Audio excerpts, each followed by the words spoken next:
투자 부동산 계속 보겠습니다. 이제 우리 공정가치 신뢰성 있게 결정하기 경우 보겠습니다. 그래서 종자는 이제 원가로 측정한 건설 중인 자산, 건설 중인 투자 부동산을 이제 공정가치로 측정할 수 있게 되면 기업은 그 부동산을 공정가치 측정한다. 그러니까 지난번에 했던 거하고 이제 말이 거의 똑같아요. 똑같은데 이제 그 관점의 차이였는데 아까 지난번에 했던 거는 원가 쪽에서는 관점인 거고 지금 이제 공정가치 쪽에서 관점이 있는 거고, 그래서 공정가치를 신뢰성 있게 추정할 수 있게 되면 팔아는 겁니다. 그래서 일단 그 다음에 부동산의 그 건설이 완료되면 공정가치를 신뢰성에 추정한다고 본다는 게 이제 기본 취지입니다. 그래서 IFRS가 계속 제가 말씀드리지만 공정가치가 이제 주된 그 취지이기 때문에 웬만한 공정가치 다 하라는 거고, 만약 그러지 않으면 원가 모형을 가겠죠. 불가피하니까 불가피한 겁니다. 그래서 실제로 요즘에는 이제 그 감사라든지 이런 게 강화돼서 이런 걸 다 문서화해야 돼요. 원칙을 벗어난 것들을 하려면 쉬운 게 아닙니다. 그래서 건설적인 투자 부동산의 공정가치가 신뢰성 있게 측정될 수 있다는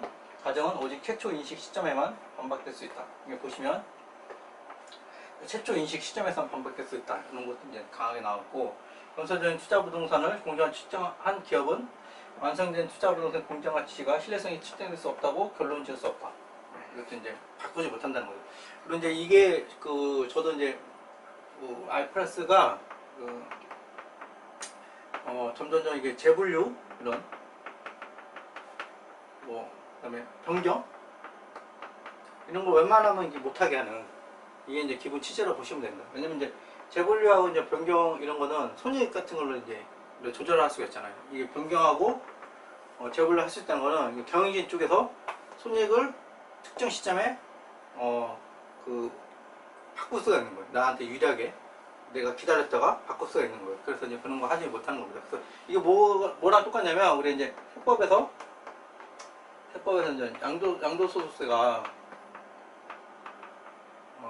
양도세가 이제 그 장기 혜택을 많이 주다 보니까 뭡니까? 양도세가 그 보유자가 매도 시점을 이제 선택할 수가 있잖아요. 이게 그러면서 세율을 내한테 유리한 식으로 가장 유리할 때 내가 팔 수가 있는 거예요. 요게 이제 가장 큰 문제죠. 이런 거랑 비슷한 거에서 재분류 뭔가 이렇게 변경이 될 수 있는 걸 허용해 주면 그 경영진이 손익을 조작할 수 있는 그런 그 유인이 됩니다. 유인이 돼서 이런 거를 웬만하면 이제 안 하는 게 기본 취지입니다. IFRS의 기본 취지를 아시면 됩니다. 그래서 재분류라든지 변경이 돼서 엄격하게 가고 있다. 이거를 알고 계시면 될 것 같습니다.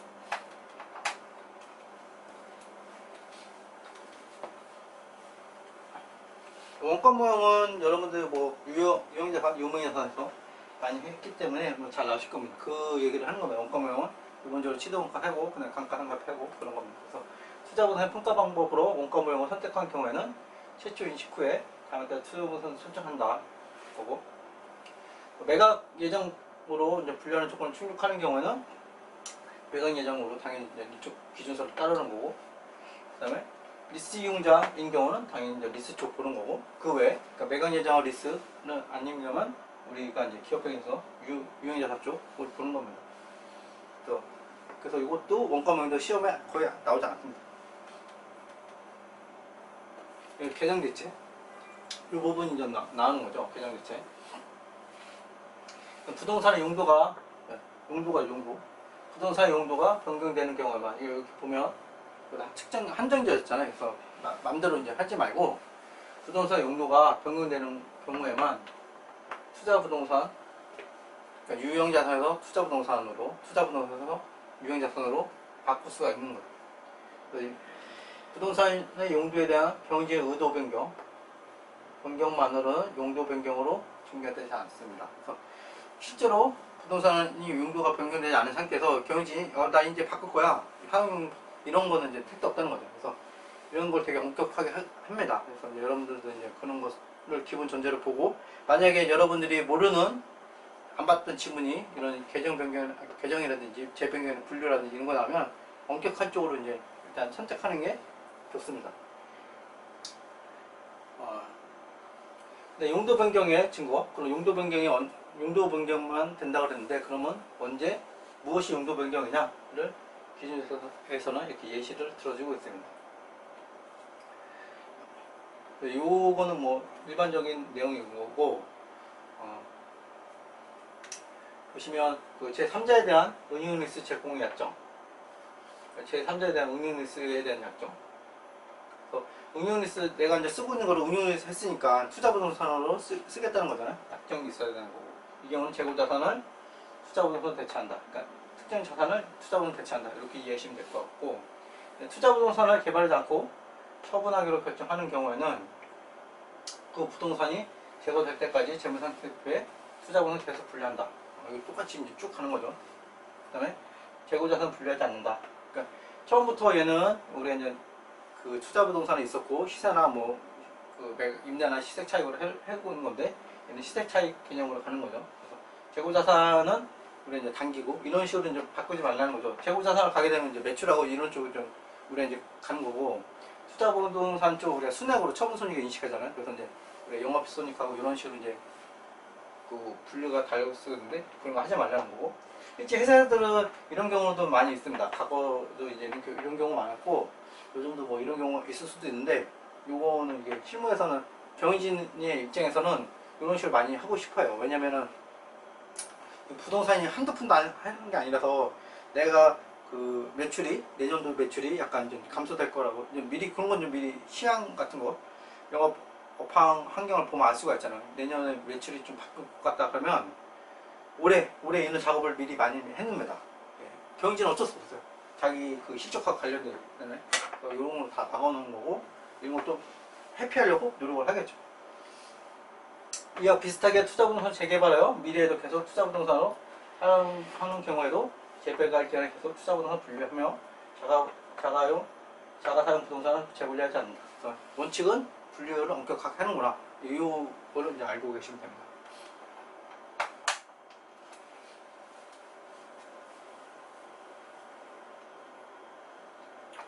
투자부동산을 원가 모형을 평가하는 경우, 투자부동산, 자가사용 부동산, 재고자산 사이에 대체가 발생합니다. 그러니까 원가 모형일 때, 그러니까 투자부동산 원가 모형일 때, 투자부동산이 원가 모형일 때 왔다 갔다 하는 거죠. 투자하고 유용하고 왔다 갔다 요 얘기를 하는 거예요. 일단은 장부 금액을 승계하며 측정이나 추석 공시 목적 자산의 원가를 변경하지 않는, 그대로 이제 원가는 어차피 얘들 다 대부분 원가니까 그리고 그냥 가라는 거고, 그다음에 자가사용 부동산을 공정가치로 평가하는 투자부동산으로 대체하는 시점까지 그 부동산을 감가상각하고 발생한 손상차손을 인식한다. 그다음에 우리가 자가사용을 투자부동산 할 때, 근데 투자부동산을 공정가치 할 때는 그 전까지 다 하는 거예요. 자기 할 일을 다 하는 겁니다. 자가사용 부동산이기 때문에 이제 감가상각 해야 되잖아.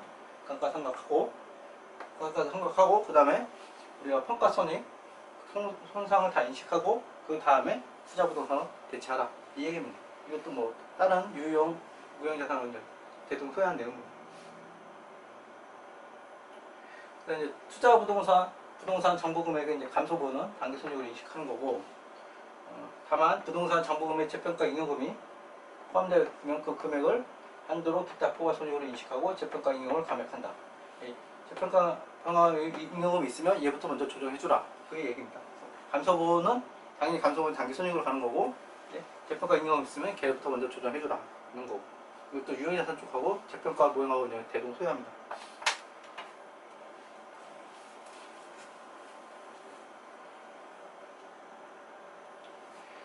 이제 재고자산을 이제 공정가치로 평가하는 투자본을 대체하는 경우 마찬가지로 이제 우리가 공정가치 차익이 있습니다. 이것도 단기 손익으로 인식하는 거고, 그러니까 기본적으로 다 단기 손익이죠.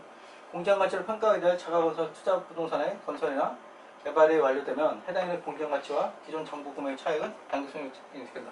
그러니까 아까 우리 이제 건설 중인 자산이 우리 건설 중인 이제 투자부동산이 처음에는 우리가 신뢰성 있게 평가를 못하니까 원가 모형을 하고 어느 순간 이제 신뢰성 있게 하면 공정가치를 아까 하랬잖아요. 그 차이를 단기손익으로 인식하는 겁니다. 그래서 기본적으로 이제 다 단기손익으로 가는 게 이제 기본 컨셉이라고 보시면 됩니다.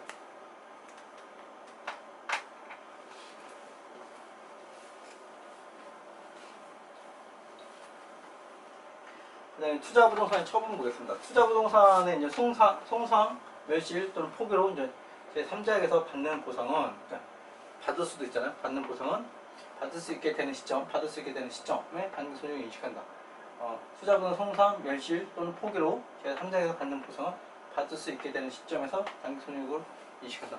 이게 어떤 의미냐? 받을 수 있게 되는 시점이기 때문에 가능성을 좀 측정하는 성. 우리가 이제 자산하고 인식하려면 크게 두 가지잖아요. 이게 가능성이 되게 높아야 되는 거고 측정 가능한 거. 금액은 뭐 이미 나왔을 거고 그다음에 현금 유입 가치가 되게 높을 시점인 거예요. 그 단어를 그러니까 자산 인식 조건을 이런 식으로 표현한 거예요. 요것만 알고 계시면 됩니다. 마지막으로 우리 투자부동산에 관련된 기출문제 보겠습니다. 감정평가사 문제입니다. 감정평가사 문제고 단기순이익은 얼마냐? 문제 한번 보겠습니다.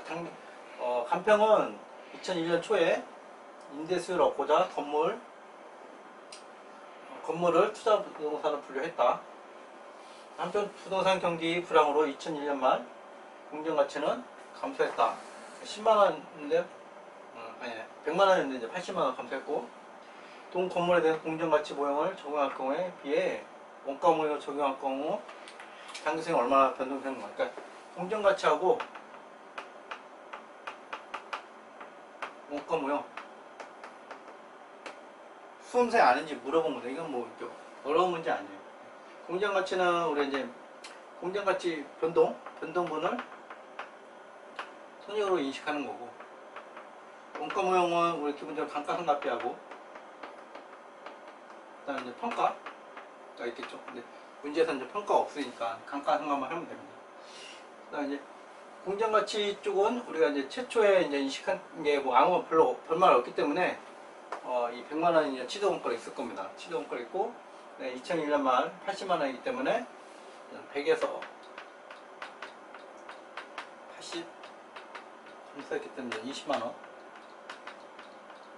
손실일 거고, 근데 이제 그 원가 모형은 이게 2001년이니까 우리가 이제 그 100만 원에 잔존가치 10만 원, 그래서 100만 원에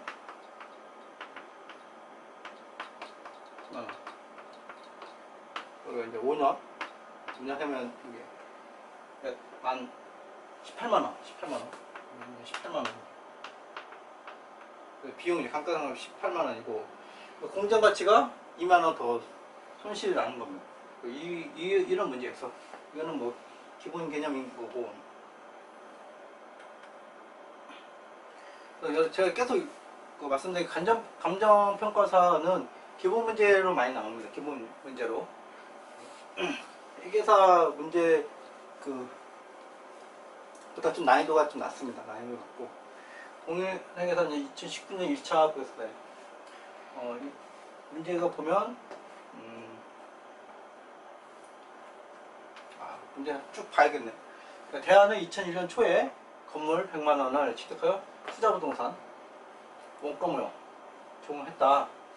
그다음에 정액법으로 감가상각한다.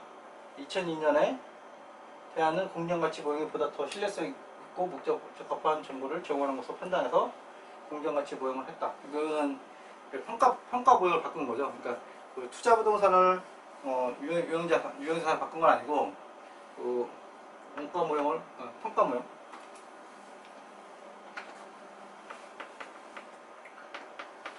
평가 모형을 변경입니다.